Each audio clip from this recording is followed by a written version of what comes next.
her. Der båten min. Der båten min. Se, der båten min. Hallo, du eier det der. Du eier det her.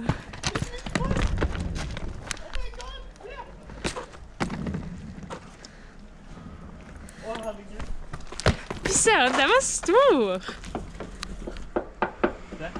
Det er aluminium. Det er epoxy aluminium eller hva.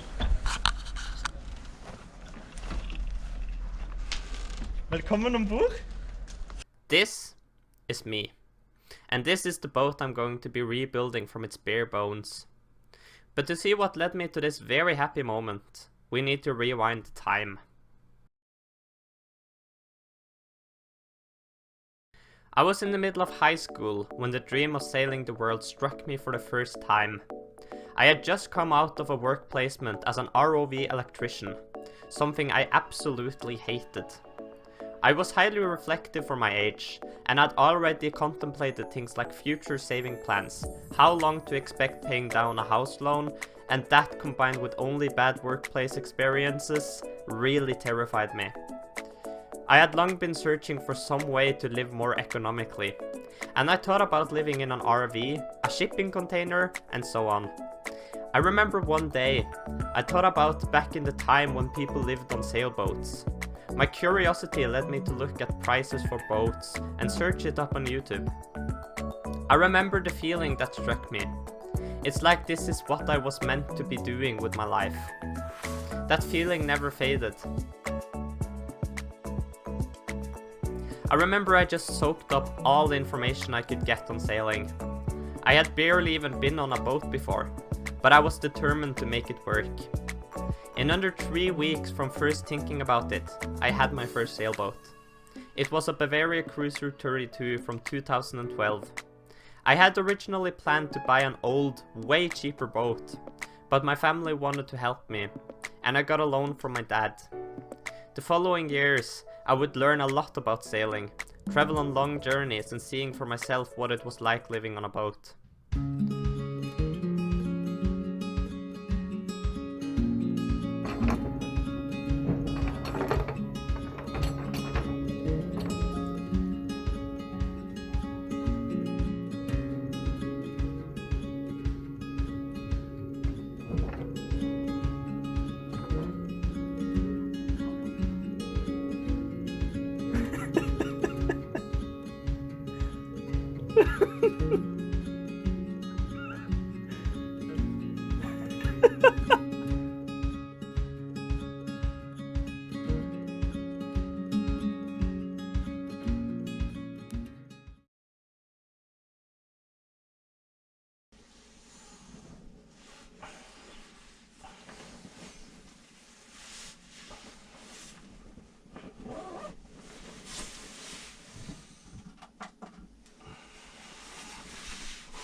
Life don't always turn out the way we imagined. Even though I did a big lifestyle change, I'm still at the same place, doing the same things I normally did. Living in a sailboat just became this cheaper house I lived in. I should probably introduce myself by now. My name is Marius, I'm 21 years old and I've lived in Norway all my life. For the past 2 years I've studied math and physics, and the past year I've also worked as a teacher. I actually love being a teacher. It's one of my other dreams. But to be a teacher here in Norway, you need to study 5 years. I've now been in school for 15 years of my life, and I've really had enough.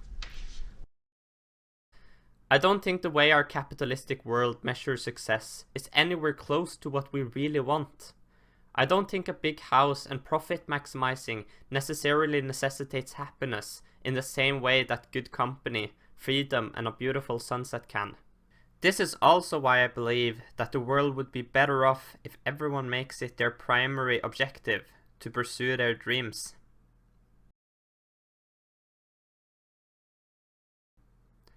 After thinking long and hard about what I want out of my life, I came to the conclusion that I want to live in a self-designed sailboat, capable of being totally off-grid for years without having to reach shore. Except, I would probably want to eat something else than just fish, so in reality, I would visit shore more often. The boat will have all the systems it needs to go off-grid, while still retaining that sense of simplicity. It will have a big wood stove for heat, hot water and cooking. The interior will remind you of the interior of an old school cabin, which is just what I want. I will make a video about all of my boat plans at another time, and trust me, those are many.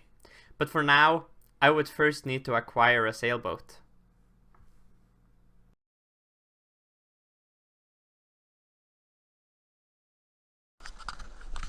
Now that I knew what boat I wanted, I had only left to find it. So I started searching around for aluminium boats in the size range that I wanted on very many different boat sites, and I bookmarked them all with filters and everything so that I could just go in to a bookmark folder and open all 20 sites up every day to see if there had come any new boats and compare them and stuff like that. But after 2 months, there wasn't a new boat that came out that I wanted, but it was this one boat that kept taking my attention, and it was out for 30,000 euros, and that was a bit much. But just to see what I could push, I just sent the broker a message saying, hey, my budget is 20,000 euros, can you do that? And he messaged me back and said he could do 24,000 euros, and I liked that offer. I thought about it for some few days, but then I was really interested. I kept looking at the boat. So, but I had to see it, and it was all the way down in Spain. So I asked on a boat group, what should I do? The boat is in Spain, and I couldn't get the broker to have it reserved for me for a couple of weeks, which I would need to order plane tickets and get down there from Norway. On the boat group, they just told me to just hope it's not getting sold, and if it does, just have a vacation. But it was this one person that got me contacted with another person, which could help me view the boat because he was down there and also from Norway. So I just had to arrange everything. So I told the broker, and he got me in touch with the person that could open the boat. But I asked if he spoke English, and he didn't, and the broker didn't speak English either, by the way. We communicated via Google Translate and mail. So, but he said just call him anyways. I was like, okay. I called him, said, hello, do you speak English? And he said, hola, and just started babbling in Spanish. And I said, no hablo español, me hablo English. And he just turned complete silent. And then I heard, uno momento. And then he babbled with someone in the background. Then a girl picked up the phone, and she started babbling in Spanish. I again said, do you speak English? I don't speak Spanish, or no hablo español. And she also turned completely silent. And then it was a lot of babbling in the background again. And she returned and said, what clock can you see boat? I was stupid and said 4:15, like she would understand that. So they started babbling again in the background. And she came back and said 5. And I said, okay, 5. Yes, CC, 5C, yes. Yeah, and then I told the other guy, and he's viewed it for me. And he said, the picture don't lie.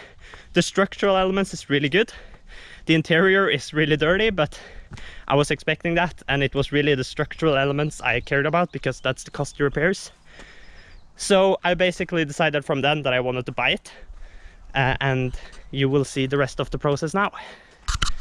Ok, så båten lista for 300 000 kroner, men jeg har fått offer på 240 tidligere, så jeg skriver nå, hello, it's Marius from the viewing yesterday. I have decided I want to buy the boat.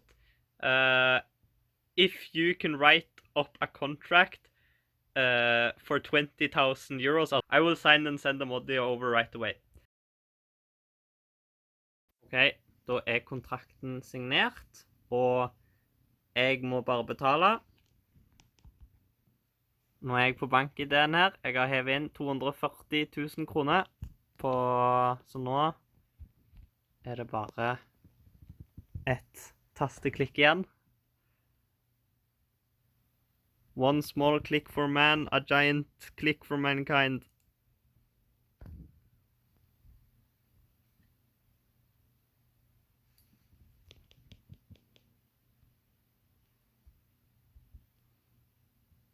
Jeg håper ikke jeg ble skammet nå.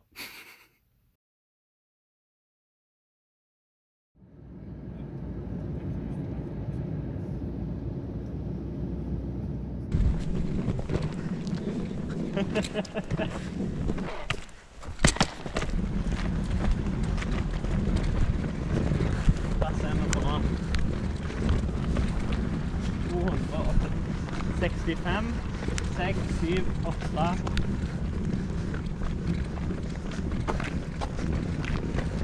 Skal han ikke ligge her, da? Der er båten min! Der er båten min! Se, der er båten min!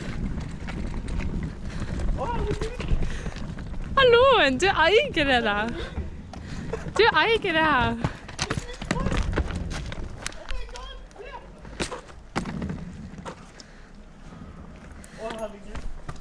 Fy søren, den var stor.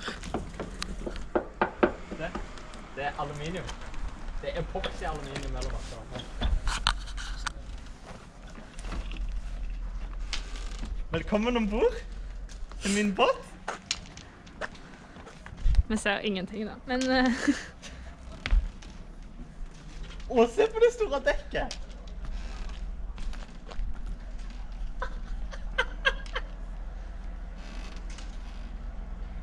Se! Kom ombord! Ja. Kom ombord. Det er han. Det er sånn politibåt. Nei, politibåt. Jeg skjønner ikke at de ikke stopper for oss. Vi som står her. Vi står og filmer, og vi er sånn 20, og de bare kjører rett forbi oss. Se, der er politibilen. Fint det.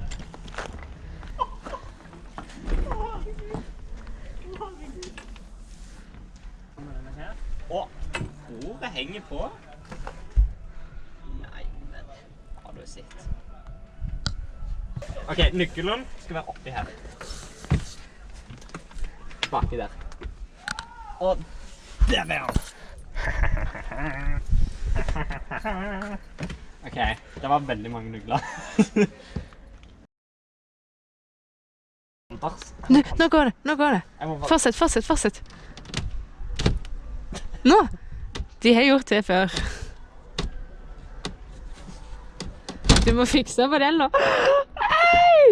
Jeg brøt meg inn til min egen båt. Den andre tingen ligger der. Gjerne politifolk skal komme og stoppe oss. Trappene er ikke i standard om seg har i den andre båten min. Oh god. Hvordan føles det? Nå er du her inne i båten din. Han eksisterer. Du er ikke blitt skammet. Jeg har... Du er høyde. Jeg står, og jeg har luft. Det lukter... mer diesel enn forventet. Ja. Vet du hva? Jeg ser nå hvorfor båten min er verdt så mye. Jeg var stresset over hvorfor båten min er verdt så mye, men jeg ser litt sånn... Jeg har ikke vært i en skikkelig gammel båt, men nå ser jeg liksom, ok, det har mening, fordi alt er liksom sånn halvveis henger sammen. Dette her er god aluminium. Dette er det jeg har betalt for. Jeg har ikke betalt for treverket som er halvråtent, og det er dette her. Det er det jeg har betalt for. Ren aluminium. Vet du hva dette er? Nei. Det er til å ta opp den andre bøyen. Bøyen? Bøyen. Bøyen? Vet ikke. Ta opp bøyen? Ta opp denne tingen du snakket om å ta opp. Å Gud. Det var støvete. Ja. Å nei, å nei. Her må litt vedlikeholdes til. Sånn går imellom. Ok. Hva er under senga? Kondensfjerner. Hva er under kondensfjerner? Luke. Ja, det var veldig støvet her. Her er en støvsuger, jeg håper faen det. Det er en vanntank aluminium. Og så det litt sånn hvordan det skroget så da, men det jævlig interessant, så det vil jeg se. Du setter på plass igjen. Ja.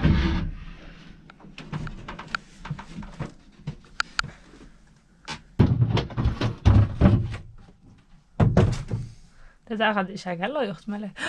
Nei! Jeg kakerlakker. Ja, og hva faen det? Det sånn som døde jævlig svære kakerlakker.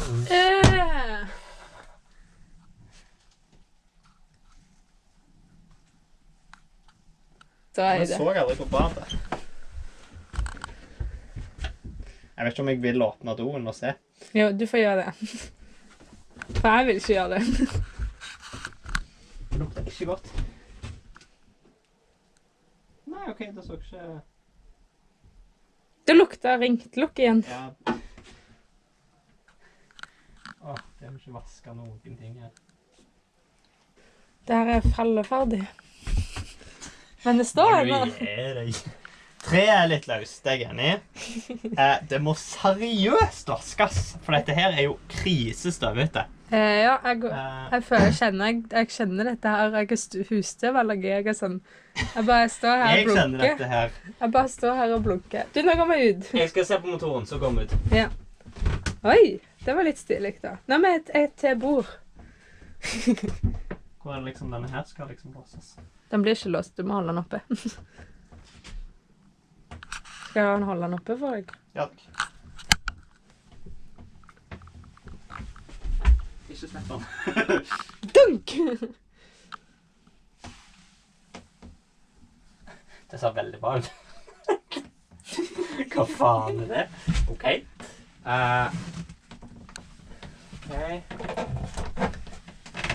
Jeg skulle bare holde den litt bedre, det er tungt.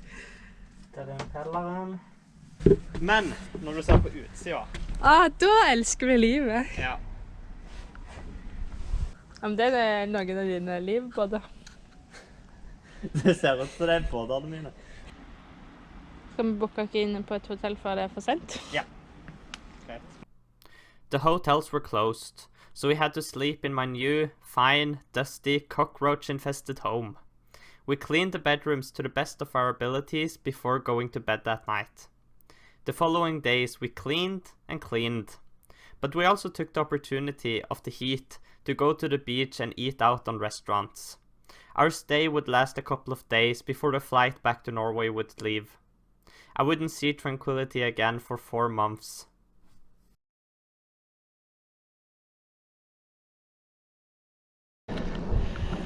Okay, so we're starting to get pretty ready for the trip. Initially I was going to travel on this trip alone, but then I got my friend Astrid to join, or she got herself to join really. She heard about the trip and was really keen to join, and I was like, why not? She's a cool person. But then we started talking about should we have crew, and I thought it was a pretty good idea.